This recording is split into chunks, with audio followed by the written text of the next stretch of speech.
Ce programme vous est présenté par la région Grand Est. 24 heures en Alsace vous est présenté par le Crédit Mutuel. Une banque qui appartient à ses clients, ça change tout.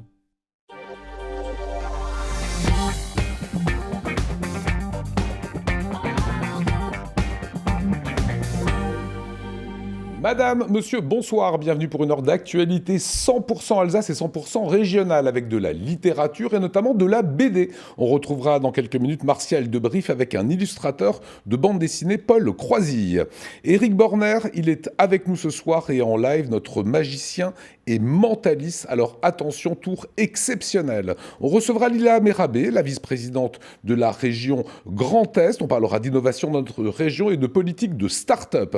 Et nous recevrons Isabelle Kuipert. Elle est au cœur d'un projet environnemental et international pour combattre la pollution plastique des océans. Ce sera dans la prochaine demi-heure à ne pas manquer. Avant cela, c'est l'actualité. Anna Britz.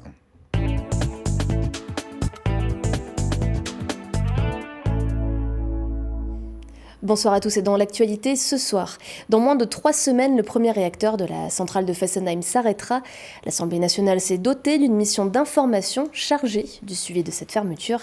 Et la première réunion s'est tenue aujourd'hui à Paris.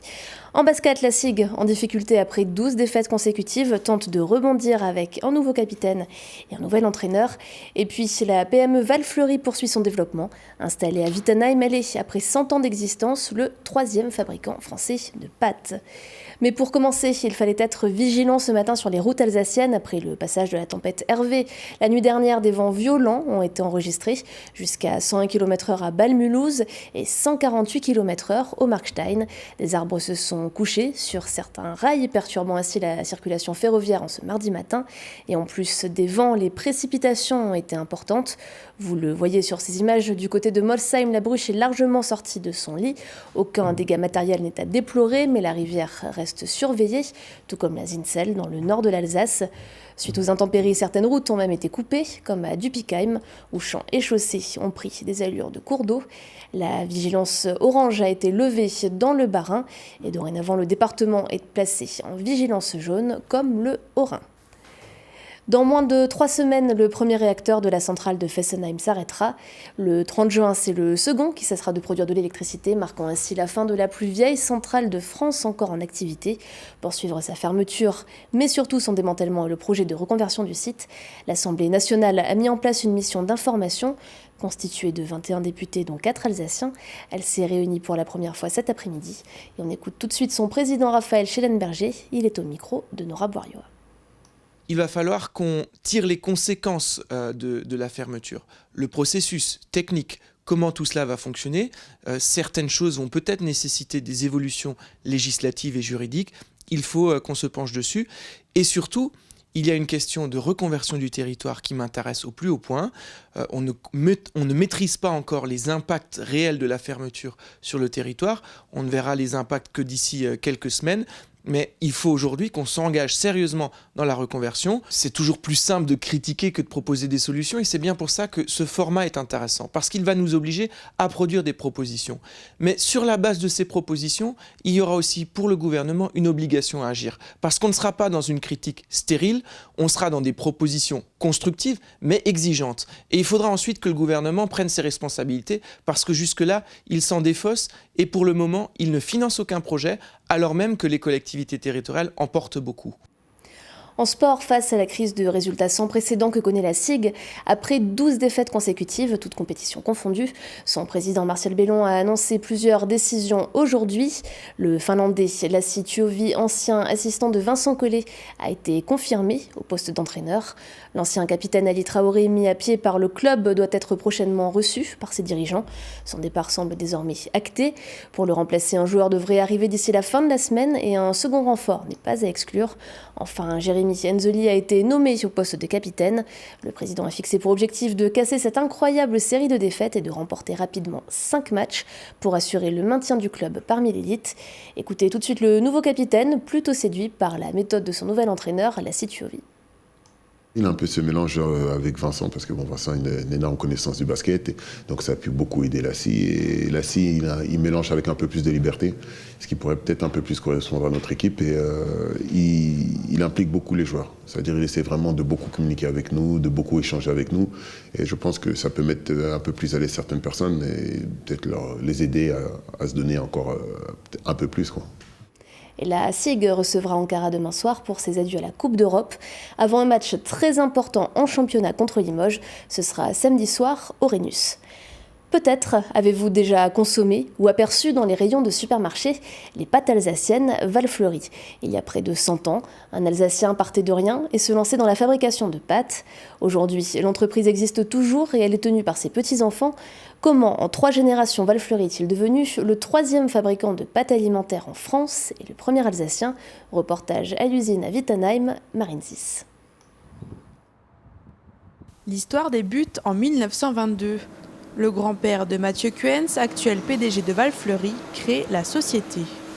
Au début, c'était un petit atelier artisanal de boulangerie dans lequel, en complément de gamme, il faisait des pâtes. Et puis, ça a grandi petit à petit. Et ensuite, mon père, lorsqu'il a eu l'âge de 16 ans, a rejoint l'entreprise et a développé l'entreprise avec sa mère, puisque mon grand-père était décédé pendant la Deuxième Guerre mondiale. Il a développé l'entreprise, il l'a modernisée, il l'a automatisée et on est passé du stade artisanal à un stade déjà un peu plus industriel. Aujourd'hui, c'est dans cette usine de 14 000 m² que sont fabriquées les pâtes. 16 000 tonnes en sortent chaque année. Parmi les 7 lignes de production, un processus reproduit la fabrication artisanale des pâtes. Les ingrédients sont d'abord mélangés, puis malaxés en douceur. La pâte est alors ensuite roulée à l'aide de gros rouleaux à pâtisserie version industrielle et affinée en passant à travers plusieurs laminages. Puis elle est coupée en brins et mise sous forme de nid. Les pâtes sont presque prêtes, il reste encore une dernière étape avant l'emballage. La pâte au départ contient à peu près 30% d'eau et à la fin elle aura plus que 12%. Donc il faut les sécher dans les sécheurs. Et ensuite ces pâtes vont être stockées dans des silos intermédiaires. Et ensuite vont être soutirées par le personnel de Valfleury pour pouvoir être mises dans les sachets. L'entreprise produit à la fois pour sa propre marque et pour des marques de distributeurs. Valfleury, c'est 40 variétés de pâtes. Parmi les dernières nées, des pâtes bio riches en légumes qui ont demandé 6 mois de réflexion. Là, on a 350 grammes de légumes dans un sachet de 250 grammes et ici, on a 400 grammes de légumes dans un sachet de 250 grammes. Donc, c'est vraiment pas juste une aromatisation avec un poupouille de légumes, c'est un vrai apport de légumes au niveau nutritionnel. On a testé différentes quantités de légumes, on a fait des choix de légumes, lesquels se marient les mieux ensemble au niveau du goût, lesquels se marient le mieux ensemble au niveau de la couleur. Quelle quantité de légumes il faut mettre à chaque fois dans la pâte pour qu'on sente bien le légume mais que ce ne soit pas trop fort. Un équilibre finalement trouvé après avoir fait tester notamment en interne auprès du personnel. Dans 2 ans, l'entreprise fêtera son centenaire et qui sait, d'ici là, la famille aura peut-être imaginé encore une nouvelle gamme de pâtes. La choucrouterie bientôt au patrimoine de la ville de Strasbourg. Des textes, vidéos et documents représentant près de 40 ans d'histoire du théâtre strasbourgeois viennent d'entrer aux archives municipales. Un fonds documentaire qui sera bientôt visible par le grand public. Fanny Kunz nous en dit plus.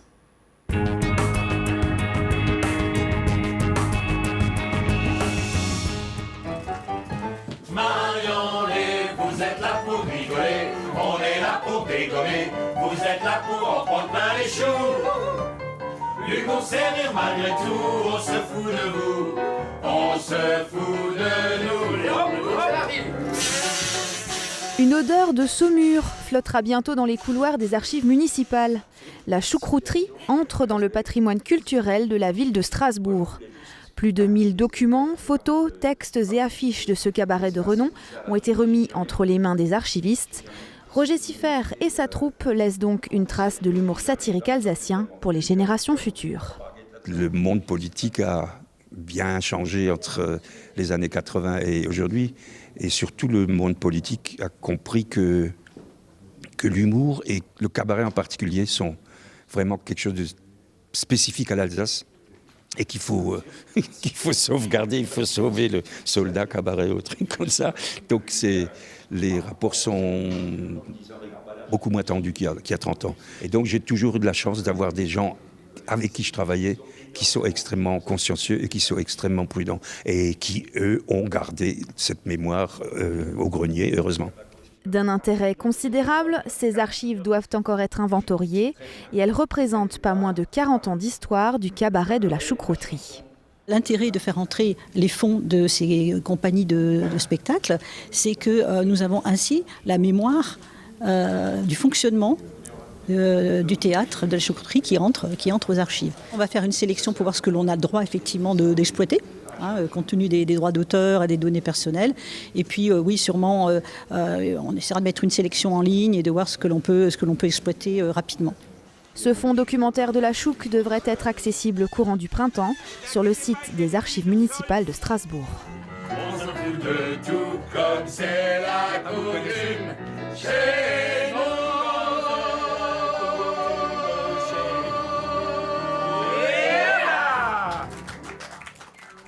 Et pour terminer ce journal, c'est l'heure de l'image du jour. Elle est signée Oliviane.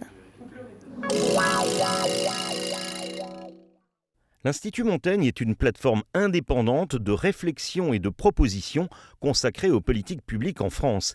Et il vient d'étudier les 11 premières villes. Et Strasbourg s'en tire plutôt bien. La population de la ville s'élève en 2018 à 281 512 habitants, en hausse de 1,7% par rapport à 2014. Celle de l'Eurométropole frise désormais le demi-million.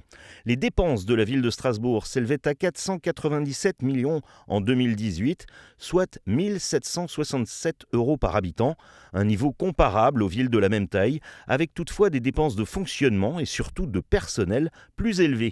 Les recettes, elles, ont fortement progressé, la hausse des impôts ayant compensé la baisse des dotations de l'État. Résultat, la dette de la ville baisse, alors que celle de l'Eurométropole progresse. Mais globalement, l'Institut Montaigne considère que les deux entités disposent, je cite, d'une situation financière globalement saine. Voilà pour l'actualité. Merci beaucoup Anna. On accueille le plateau du soir. Éric Borner, venu nous rejoindre. Lila Mérabé avec nous, vice-présidente de la région Grand Est, je vous en prie. Et Isabelle Kuipert, alsacienne, engagée dans un projet international pour combattre la pollution plastique dans les océans. Voilà le sommaire, c'est juste après la météo. Votre programme avec CroisiEurope. CroisiEurope, croisière sur les fleuves et mers du monde à bord de bateaux à taille humaine.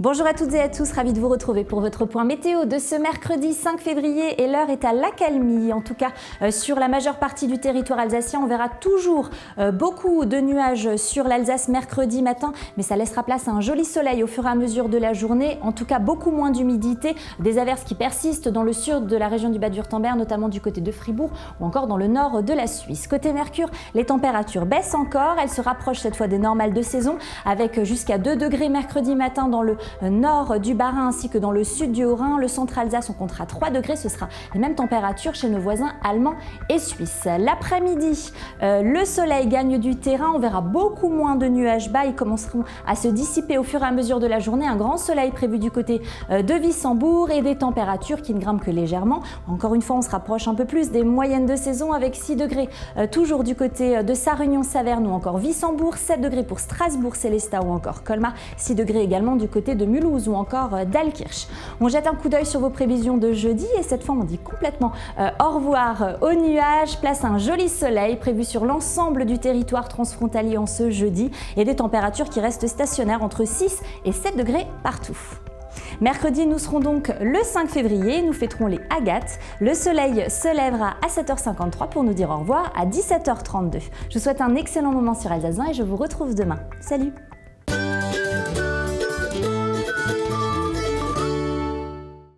Votre programme avec CroisiEurope. CroisiEurope, croisière sur les fleuves et mers du monde à bord de bateaux à taille humaine. Et l'invité de la rédaction ce soir est Lila Mérabé, vice-présidente à la région Grand Est, compétitivité, innovation et numérique. Comment allez-vous ? Fort bien, merci. Mais vous pouvez aller très très bien. Vous avez été désignée par le MAC des territoires numériques comme la femme politique la plus influente du numérique en France. Attention Isabelle, excusez du peu. Comment est-ce que vous avez plus sérieusement accueilli cette nomination ? Avec étonnement, mais aussi avec beaucoup de plaisir. C'est pas du Grand Est, c'est de France. Oui, j'étais à Las Vegas pour le CES, donc j'accompagnais des startups quand j'ai appris cette très très belle nouvelle. Mais je crois que ça consacre en fait toute l'activité de la région Grand Est et de mes collègues autour du numérique. Donc c'est plutôt une satisfaction collective d'une équipe. Alors on va voir des startups qui ont été récompensées par Grand Innov et le Grand Est dans quelques instants, mais en quelques mots, pour celles et ceux qui ne connaîtraient pas réellement la politique d'innovation startup Grand Est, c'est quoi en fait ? D'abord, c'est une politique de confiance. On dit aux startups qu'elles ont raison de prendre des risques et que nous, on a confiance dans les risques qu'elles prendront et que demain, on souhaite que ces risques aboutissent à de belles réussites, mais qu'on sera aussi là si ces risques n'aboutissent pas à des choses, j'allais dire, très positives. Donc notre stratégie, c'est d'organiser des incubateurs, d'accompagner des startups. On a mis 10 millions d'euros en bourse, donc en subvention sur les startups, des fonds d'amorçage pour accélérer, et puis un accélérateur qui s'appelle Scalinov qui est organisé autour de ça. Donc c'est vraiment une chaîne de valeur pour dire à tous ces hommes et toutes ces femmes qu'ils ont raison de prendre des risques et d'inventer les solutions de demain, parce qu'aujourd'hui, un certain nombre d'entreprises cherchent des solutions, mais elles ne les trouvent pas, celles qui sont trop grosses n'arrivent plus à innover, et donc on innove et on veut être vraiment une région en France entourée de champions qui va dire très haut et très fort que c'est la région où il faut innover et où il faut prendre des risques, parce que les politiques seront aux côtés des gens, hommes et femmes, qui prennent des risques. Absolument. Alors il y a une grande soirée, c'était la semaine dernière, remise des prix d'innovation Grand Est avec Grand Innov, l'agence. C'était 3 sites. C'était le site de Troyes, de Nancy et de Strasbourg. Des prix Grand Est des prix Grand Innov décernés, il y en a eu quasiment près de 18. Qu'est-ce qui doit d'abord séduire le jury, j'imagine Grand Est, pour dire tiens, cette petite boîte, cette start-up-là, on va l'accompagner. C'est toujours sur 2 pieds. Il faut qu'on croie dans les hommes et dans les femmes et leur volonté ou leur acceptation de ce que c'est que de devenir un dirigeant. Ça part de celui qui le porte, déjà. C'est ça, c'est la vocation entrepreneuriale du porteur ou de l'équipe autour du porteur. Ça, c'est vraiment très important, parce que ce qui fait la solidité d'un projet et autre, c'est les hommes et les femmes, avant tout. Et ensuite, c'est est-ce que le projet peut trouver son marché et devenir du business, tout simplement. Puisque l'objectif d'une entreprise, c'est de gagner de l'argent, de se développer et d'accompagner les talents qui sont à l'intérieur. Donc, ce qui prévaut dans le choix du jury, c'est est-ce un projet robuste sur le plan humain et est-ce un projet robuste en termes de business ? Vous allez juger par vous-même, Eric et Isabelle, puisqu'on va voir dans un instant des images. Direct Market, d'abord, a eu un prix qui promeut les circuits courts pour des commerçants. C'est une logistique qui est intégrée. Ça, c'est le trophée de l'innovation 2019. Il y a eu le trophée de l'innovation sociale. Ça, c'est Cajussi. Et le trophée de l'innovation touristique. Il me plaît bien. On a quelques images chez Virtual Journey qui révèlent tout simplement les trésors cachés du patrimoine avec la réalité virtuelle. Regardez. Il faut vraiment bien caler pour que vous sentiez que vous voyez à peu près bien. Ouais, alors en revanche, je te mets le casque. Ah oui, oui. Et une manette dans la main droite ou la main gauche, comme vous voulez. Voilà. Bon.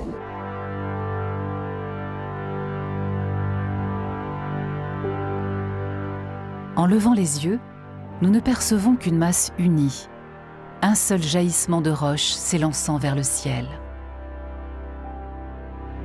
Regardez bien.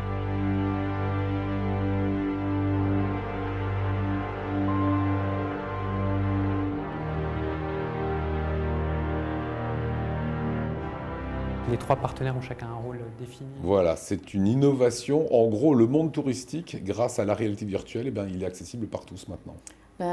Il y a ça, puis il y a une autre façon de faire du tourisme, parce que la visite immersive, en fait, vous permet de vous projeter dans des lieux qui peuvent être très protégés. Par exemple, la flèche de la cathédrale, on ne peut pas y accéder, et c'est très bien comme ça. Ou certaines œuvres où on a vraiment envie. Moi, quand je vais dans les musées, j'adorerais toucher les œuvres. Je sais qu'il ne faut pas le faire, et je ne le fais pas. Mais par contre, avec la réalité virtuelle, vous pouvez... on peut vraiment se rapprocher le plus possible et vivre une expérience. Et ce qui est intéressant, c'est ça, et avoir à la fois des commentaires, des retours sur l'histoire. Et je crois que ça change la perception aussi que l'on peut avoir des œuvres de notre patrimoine.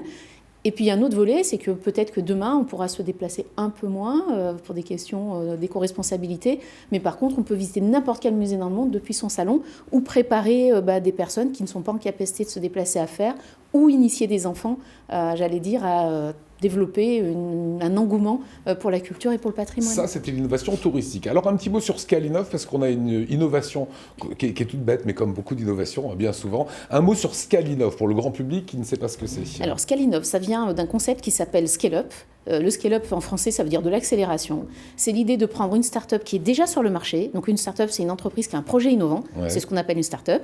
Et ces entreprises-là, on essaie de les emmener le plus rapidement possible vers le million de chiffre d'affaires. Parce qu'on considère qu'un million de chiffre d'affaires, c'est une base qui permet ensuite d'imaginer des déploiements internationaux. Et donc nous avons cette année 15 entreprises, des startups, qui sont déjà sur le marché, qui ont déjà des clients.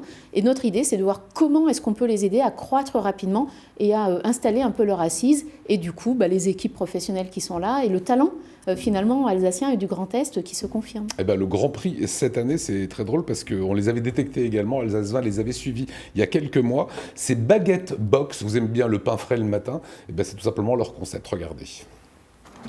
C'est une journée de travail qui commence tôt. Chaque jour à 4 heures, après avoir récupéré ses commandes chez le boulanger, Nathalie prépare ses livraisons. Je regarde mon client, donc il veut une croix cannelle et une brioche choco.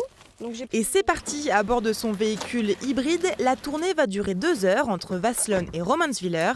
À côté des boîtes aux lettres, les boîtes à pain attendent leur colis matinal. D'un coup d'œil, Nathalie les repère. Et ce matin, pas de fausses notes. La tournée s'achève à 6 heures du matin. J'ai livré plus d'une 50aine de clients et à peu près 150 articles. Et ça s'est bien passé dans la mesure où, au niveau du timing, j'étais bien. Et j'ai pas fait d'erreur, n'est-ce pas? Donc, une très bonne journée.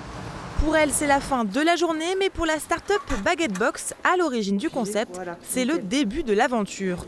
Voilà, Isabelle Kuiper, je vous ai vu très attentive. La Baguette Box, vous la prendriez chez vous en Allemagne? Ah, volontiers, oui. Le matin, vous l'ouvrez, c'est le pain frais, les croissants. Le pain est là, oui, bien sûr. Ça serait pas mal. Ça serait chouette. Voilà, déjà un qui est vendu en plus. L'année rabais, on a toujours tendance, pas toujours, mais souvent tendance à penser que la start-up, c'est 3 bonhommes qui bossent dans un laboratoire pour la médecine de demain. En fait, là, on n'y est pas du tout. On est vraiment dans les préoccupations de tout le monde et des Français. Si vous voulez accéder à un marché, effectivement, il faut que vous répondiez à un besoin.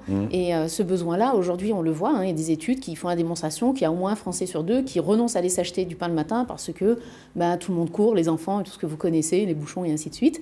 Et donc là, l'idée, c'était à la fois de permettre à nos artisans boulangers de continuer à vendre leur pain et se développer. Et puis cette tradition française de la baguette fraîche du matin qu'on adore tous. Et donc voilà, Baguette Box, je trouve que c'est un très beau projet qui fait la démonstration d'une utilité économique, sociale, mais aussi territoriale. Parce que vous avez aussi les personnes âgées, vous avez des milieux ruraux, c'est plus compliqué de se déplacer. Et puis vous avez un impact aussi CO2. Vous avez moins besoin de personnes qui prennent leur voiture pour aller chercher du pain. C'est une voiture qui fait le tour et qui en livre 150, c'est ce qu'on entendait dans le reportage. Donc il peut y avoir une vraie utilité sociale dans l'innovation et il y a beaucoup de projets qui font cela. Ouais. Combien de millions, sera ma dernière question, dépensés par le Grand Est chaque année sur l'innovation, sur ces startups? Sur les startups, on a mis 10 millions sur les bourses, on a dû mettre 4-5 millions sur Scalinov. Ouais, c'est des vraies sommes, quoi. Globalement, entre l'économie et l'innovation, mais l'un alimente l'autre, on doit être aux alentours de 400 millions par an. D'accord. Donc on est très ambitieux et on aime nos entreprises. Voilà, Lila Mérabé, femme politique la plus influente du numérique en France. Vous restez avec nous? Avec plaisir. Voilà, je vous présente Éric Borner, juste en face de vous. Ce garçon est redoutable. Il est soit dans les villes alsaciennes, soit en live. C'est le cas ce soir. C'est parti. Vivez l'expérience DS. Dans les DS Store Car Avenue, un moment unique et magique.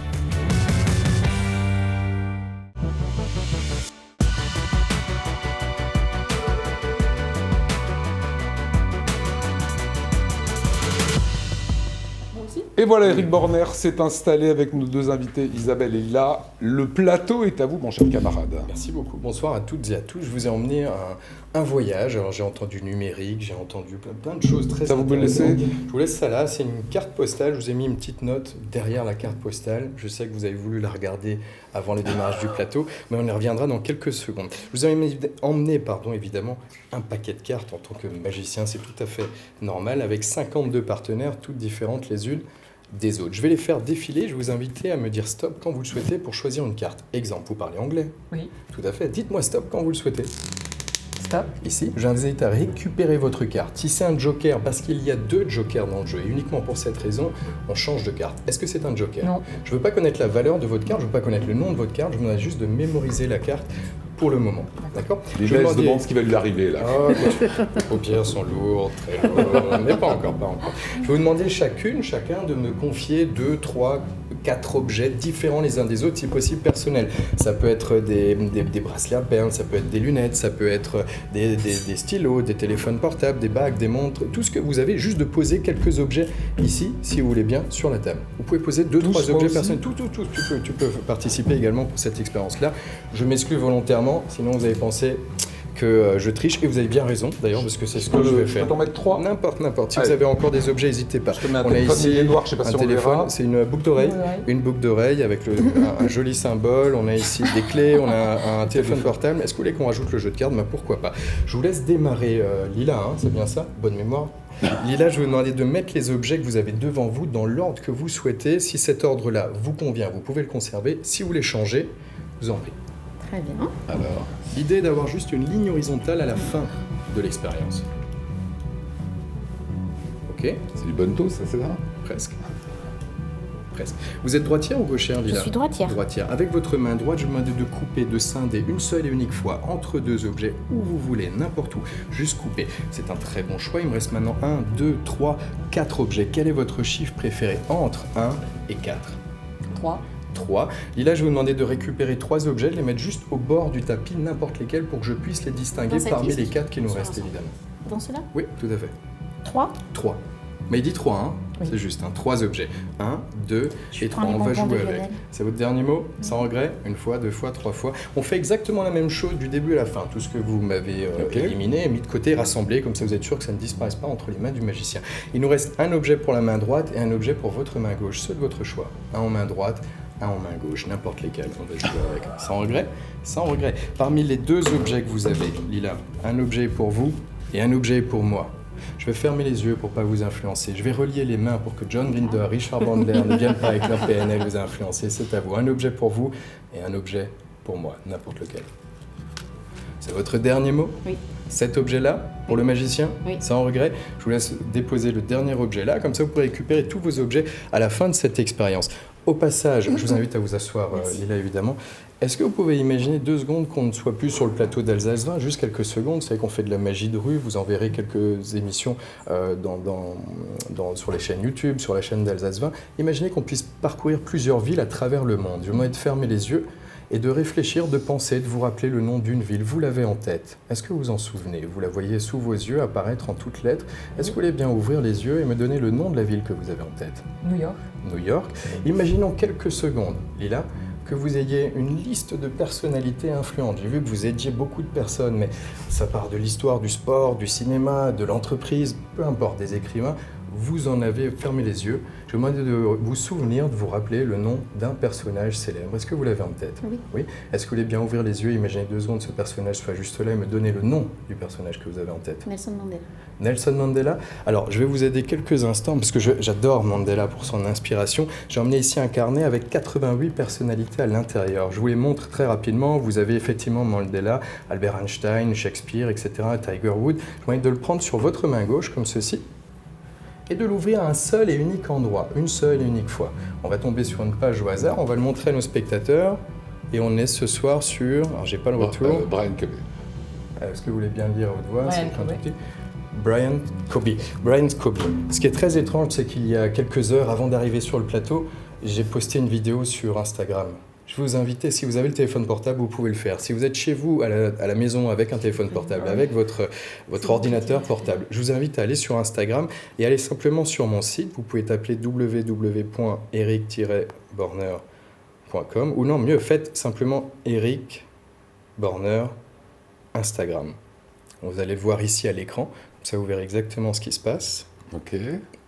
Et il y a une vidéo, si vous allez sur mon Instagram, si les numéros que vous êtes en train de voir vous plaisent, vous pouvez vous abonner et laisser un commentaire sur ce que vous venez de partager. Vous avez juste la vidéo ici. Souvenez-vous juste de ce qui vient de se passer avant de cliquer la vidéo. Vous avez choisi une carte au hasard sur 52 possibilités, sur des objets que vous aviez avec vous, et c'est pour ça que je vous ai demandé des objets personnels. Je ne pouvais pas connaître l'ordre dans lequel vous allez être placé, où vous allez couper ceux que vous allez sélectionner, et vous allez laisser sur la table un Fisherman. Sur toutes les destinations, toutes les villes possibles, vous m'avez cité New York, et sur plus de 88 personnalités, vous êtes tombé sur Kobe Bryant. Est-ce que vous voulez bien, pour la première fois, on va cliquer la vidéo et regarder ce qui se passe exactement à l'écran. Bonjour à toutes et à tous, je suis Eric Borner. Nous nous trouvons actuellement ici dans mon atelier, dans mon laboratoire de magie, où je travaille les nouveaux numéros que je vais vous présenter soit en spectacle, soit dans quelques heures ce soir sur Alsace 20. Alors je vais vous demander de bien vouloir regarder attentivement le jeu. J'étais en train de travailler une nouvelle technique et je souhaiterais avoir votre avis sur la question. Il paraît qu'il n'y a pas de hasard dans la vie, que des rendez-vous. Il paraît également que du rêve à la réalité, il n'y a qu'un pas. La vraie question est, est-ce que vous y croyez réellement? Mais non. Alors on voit qu'on a Brian et Winnie en 8 de cœur. Est-ce que vous pouvez montrer à la caméra pour la première fois la carte sur laquelle vous êtes tombé? 8 de cœur. Alors laissez-la bien comme ça. 8 de cœur. Et pour terminer, on peut imaginer, même si vous pouvez vérifier de chez vous, vous pouvez vérifier l'heure à laquelle a été postée la vidéo, et quelques personnes vont peut-être me dire qu'il a peut-être trafiqué avec tout ce qu'on peut faire aujourd'hui sur Internet. Lionel, il y a ici une carte postale. Oui. Est-ce que vous voulez bien la libérer? Et au dos de la carte postale. Je tire comme ça? Tout simplement, oui. Okay. Il y a un petit texte. Est-ce que vous voulez bien nous lire à haute voix le texte? Vous êtes dur avec moi, bougez pas, ça va être vite vu. J'ai rêvé d'être parti à New York pour donner une représentation de mon spectacle Born to be Magic. Ce soir-là, je partageais un numéro avec Kobe Bryant, véridique. Hein. Il portait le maillot numéro 8, c'est votre carte, qui lui tenait un cœur. Qui lui tenait à cœur et suçait une pastille. Mais non, une pastille Fisherman. C'est marqué là, que j'ai sorti de ma poche tout à l'heure. Hein. Le paradis n'est pas un lieu, c'est un état d'âme. Monsieur Borner. Je vous laisse un souvenir. Merci beaucoup. Incroyable. Kobe Bryant que vous avez ouvert comme ça, Lila. Hein. Absolument. Voilà, incroyable. Mais voilà, c'est du grand Borner qu'on retrouve tous les mardis sur son Instagram. Bah, allez-y, parce que vraiment, ce garçon est complètement réel, même s'il est très magicien. À suivre, Isabelle, vous allez nous balader sur les océans à la recherche de la pollution toxique. Projet environnemental, on retrouvera Martial Debrief avec un auteur de BD juste après ça.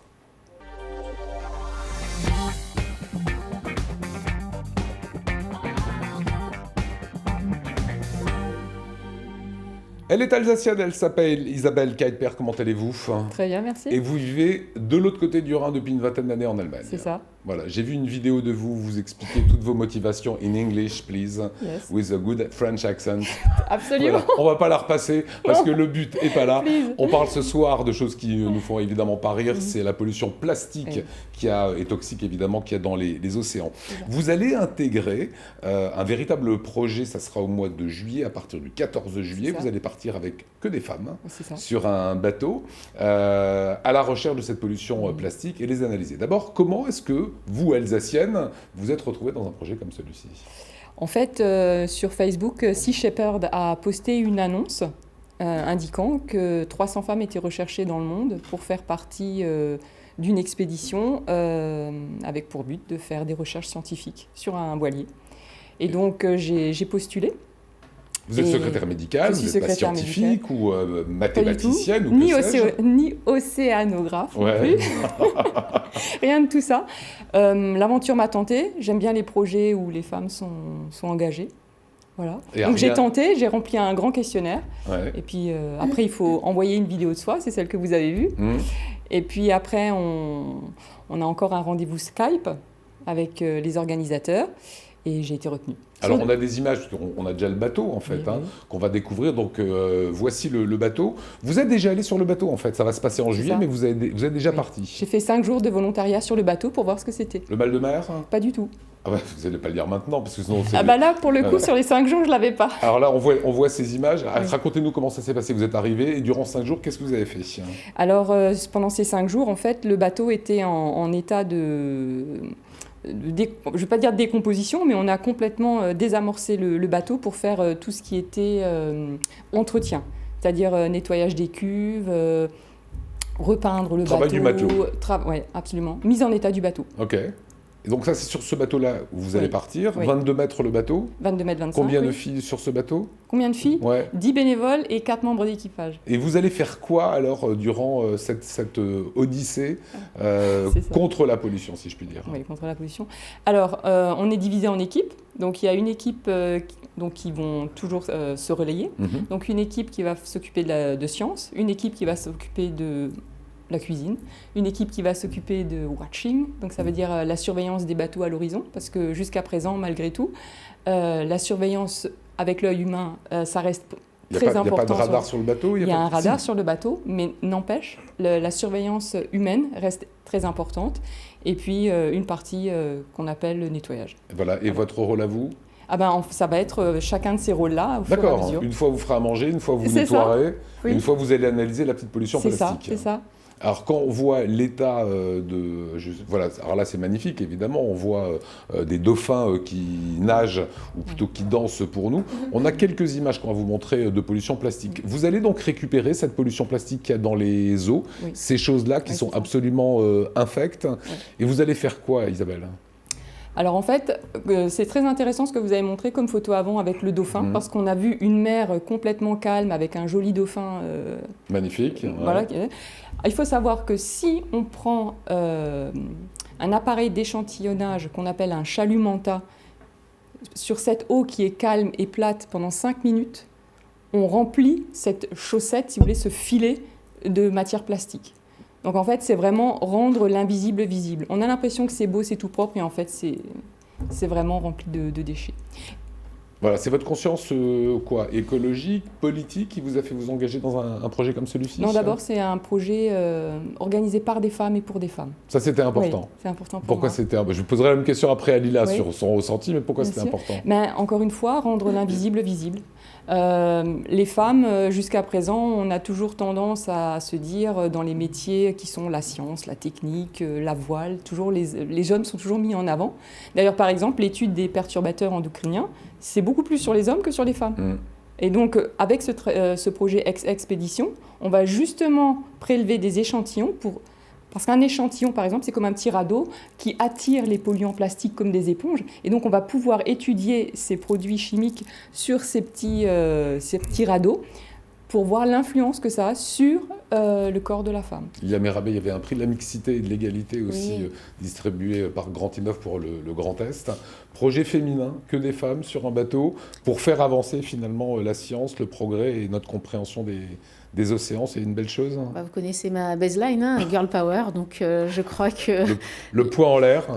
Pas jusque-là, mais en fait, je pense qu'il faut d'abord rééquilibrer vraiment les relations sociales, que ce soit dans l'engagement citoyen, dans la politique, dans l'entreprise. Ça, c'est vraiment important. Et puis, je trouve que c'est une belle occasion pour les femmes de dire qu'elles sont en capacité de prendre une partie de la destinée de notre humanité en main, parce que c'est un problème qui concerne d'abord la planète entière et puis qui a un impact sur chacun d'entre nous. Mais moi, je retiens quelque chose de très important dans ce que disait Isabelle, c'est que on a quand même une problématique, c'est que par exemple la recherche en santé se fait d'abord sur les hommes et que les progrès sur la santé sont d'abord répercutés chez les hommes.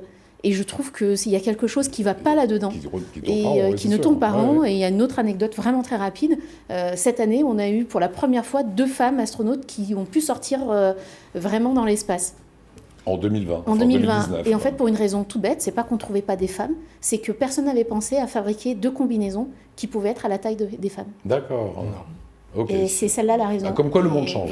Voilà, et c'est une bonne chose. Votre rôle, on l'a compris, vous allez à peu près tout faire. C'est ça. Sur le bateau, vous partez une quinzaine de jours? Voilà, 12 jours sur le bateau. Et après, je reste 3 semaines sur les terres australiennes, avec un petit séjour sur les îles Tiwi, donc qui sont vraiment à l'extrême nord, à l'encontre des aborigènes, pour voir quel est l'impact de la pollution plastique et toxique près de chez eux. Dernière question, Isabelle, vous êtes demain au mercredi de Marlenheim, donc c'est dans le Bas-Rhin, une vingtaine de kilomètres de Strasbourg. Oui. Vous attendez évidemment beaucoup de monde. Qu'est-ce qui va se passer et comment vous allez expliquer cette aventure en 30 secondes? Je vais expliquer que c'est un bateau qui, pendant 2 ans, va faire le tour du monde avec 30 femmes à bord pour étudier la pollution plastique et toxique dans les océans. Et pourquoi on a choisi une Alsacienne vivant en Allemagne, et pas une autre? L'enthousiasme. C'est vrai que voilà, vous avez le sourire. Mais oui, l'enthousiasme. Et puis je travaille dans un hôpital. Et puis de tous les métiers qui sont représentés sur ces 300 femmes, il n'y a pas d'executive assistant, comme on dit, donc de secrétaire médical ou assistante de direction. Et donc voilà. Vous savez qu'à Alsace 20, il y a 14 filles et 6 garçons. C'est bien, hein. Nous, sur la mixité, on est les meilleurs. Hein. Ça a été un plaisir de vous recevoir. Voilà, belle vie à ce super projet. Demain, c'est les mercredis de Marlenheim. Allez rencontrer notre invitée, Isabelle Kuipert. Merci beaucoup, Lila Merabé. Continuez pour l'innovation. Bravo pour ce titre de femme de l'année sur le numérique. Et nous, on va retourner dans l'actualité. On va retrouver Martial Debrief. Il n'est pas sur ce plateau, donc il a rencontré des auteurs. En l'occurrence, c'est un auteur de BD qu'on va voir maintenant. Et je vous retrouve juste après. C'est parti.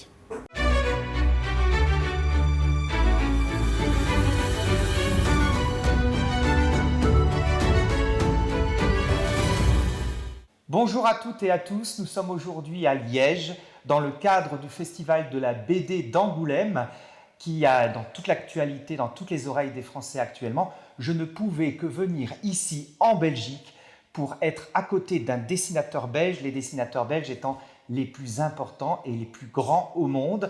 On est aujourd'hui avec Paul Croisy. Bonjour. Bonjour. Merci de nous consacrer un peu de votre temps ici à Liège. Alors, qu'est-ce qui vous a donné l'envie de faire de la BD, vous qui êtes une étoile montante des dessinateurs liégeois? Écoutez, je fais de la bande dessinée depuis que je suis tout petit et je suis venu à Liège pour suivre des études de bande dessinée, ce qui est ma véritable passion. Et j'ai eu la chance de participer à plusieurs festivals de fanzines, notamment à Liège, avec différents artistes de tout horizon et de tout genre. Et c'est vraiment une chance inouïe. Alors, Fanzine, c'est un festival qui est très connu ici, à Liège. Alors, est-ce que vous pouvez nous en dire un peu plus? Alors, le Fanzine, le concept est assez simple. C'est une bande dessinée faite maison par l'auteur lui-même qui arrive avec ses ficelles et voilà. Et il conçoit le livre lui-même avec son papier et son crayon. Et plein d'artistes se réunissent, notamment au festival du Fanzine, à la Fanzinothèque de Liège, et c'est tous les novembre de chaque année. Donc voilà. Alors, est-ce que vous pouvez justement nous parler des techniques? Parce que là, on était sur la technique. C'est quoi une BD? Il faut quoi pour faire une bonne BD? Un bon dessinateur, certes, mais il y a sans doute beaucoup de techniques. Alors, la technique est propre à chacun. Chacun arrive avec ses idées, son style. Il l'écrit sur le papier de la manière qu'il veut. Après, moi, j'ai eu la chance de travailler aussi dans différents studios d'animation où là, les choses sont beaucoup plus calibrées, scindées et organisées. Alors, pour commencer, on a une idée qu'on écrit sur le papier assez rapidement, très rough, très brouillon. L'important, c'est que l'idée soit bonne. Après vient toute l'étape de la charte graphique. Qu'est-ce que c'est la charte graphique? C'est la mise au point des personnages, la mise au point de l'environnement et la mise au point des objets aussi. Après quoi vient l'étape du storyboard. Moi, j'ai travaillé comme storyboarder dans différents studios d'animation. Ça a été une chance inouïe. Qu'est-ce que c'est le storyboard? C'est, en France, on appelait ça le scénar-image. On est entre le scénario écrit et le produit fini. Donc le storyboard, ça consiste à faire les plans de chaque séquence, de dire comment un plan va commencer, se dérouler et se terminer. Après quoi, on le met en scène. Ça s'appelle une animatique. Une animatique, qu'est-ce que c'est? C'est le storyboard, sauf qu'il est timé, mis en scène, mis en séquence, pour qu'il aille au département des animateurs qui vont finaliser le travail. Alors, quand vous commencez une BD, ça peut prendre un 48 pages, combien de temps en fait? Alors, il peut prendre longtemps. Une bande dessinée peut prendre 1 comme 2 années. Moi, en ce qui concerne mon expérience de storyboarder, on nous a toujours appris à travailler vite. Il n'y a pas vraiment de temps imparti pour un projet. Ça peut durer très vite, comme ça peut être très long. Là, c'est en fonction aussi de l'énergie qu'on met dans son projet. Être trop vite, ça serait bâclé. Après, perdre trop de temps, ça serait quelque part perdre l'élan initial d'un projet. Et ça, surtout pas. Alors, quels sont vos projets, Paul? Alors, mes projets, à moi, à l'avenir, donc j'ai déjà travaillé sur différents projets de bande dessinée et de candidater pour différents studios d'animation. J'aimerais avoir la chance de poursuivre comme storyboarder et comme animateur 2D en Belgique ou en France. Et à côté de ça, faire mes projets personnels de bande dessinée en collaboration avec différents artistes. Et quel est l'avenir en fait Alors on a parlé beaucoup des dessinateurs ces derniers temps, mais quel est l'avenir des dessinateurs dans le paysage de la littérature ? Je pense que l'avenir est très bon comparé aux années 50-60 de ce qu'on appelait la bande dessinée franco-belge. On considérait toujours que la bande dessinée était pour les enfants, mais depuis ça a énormément évolué. Les années 80-90 l'ont montré. On a fait ce qui s'appelait des romans graphiques, des bandes dessinées beaucoup plus sérieuses, dessinées aux adultes. Donc ça a énormément évolué. Le dessin d'animation aussi évolue énormément. On a plus le temps de faire de beaux films animés. Et ça, c'est forcément superbe de pouvoir participer à tous ces projets. En tout cas, merci beaucoup de nous avoir reçus ici sur Liège. Merci beaucoup pour votre collaboration. Je vous souhaite beaucoup de courage et puis beaucoup de succès. Merci à vous. Merci pour l'invitation. À la semaine prochaine sur Alsace 20. Voilà pour le meilleur de la BD avec Martial Debrief. On termine cette émission avec le tour des cantons. Moi, je vous retrouve demain, fidèle au poste à 19h. Salut!